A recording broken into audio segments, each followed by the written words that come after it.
Squaring round stock to our mill bed isn't much different from the way we align the square stock. The procedure is the same, but with the addition of some V-blocks. Set your stock onto the V-blocks, center the portion to be machined under the spindle, and align by eye for now. Once you set up your clamp parts, use your machinist square to align the block to the bed and snug it finger tight. Double check that the block remained aligned and repeat this for the other side. When both sides are aligned, carefully tighten both clamps to about 75% of normal. Now we can lower our test indicator into place. Simply align the end of the probe to the middle of the stock.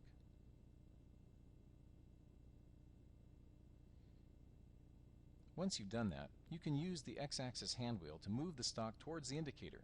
Preload the indicator 5 to 10 thousandths or so, and once you've done that, zero out the dial.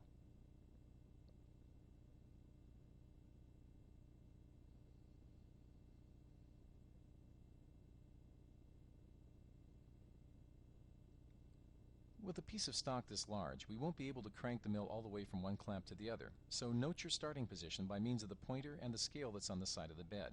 We'll add 5½ inches to this point to come up with our ending point. Having made note of these 2 points, we can begin cranking to the right side of the bed. Again, we'll ignore the fluctuations of the indicator.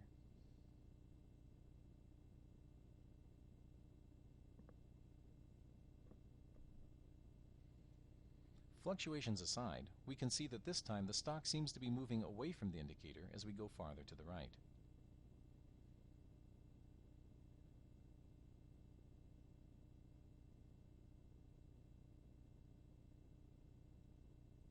Sure enough, we've reached the end and we're a bit out of alignment.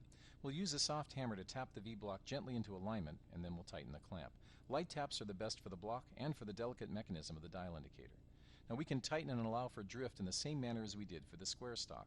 We want to end up with it tightened and pegged at zero.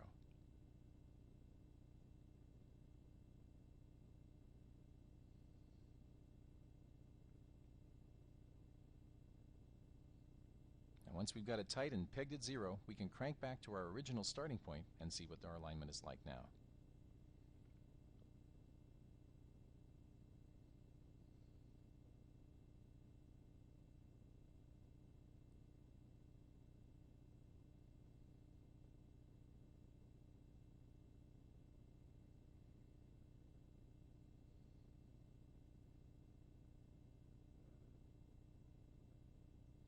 Well, we're back at our starting point and we're square. Finish tighten this clamp and we're done.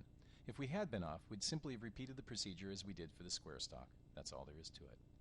Let's go ahead and take a look at how to set up our screwless vise.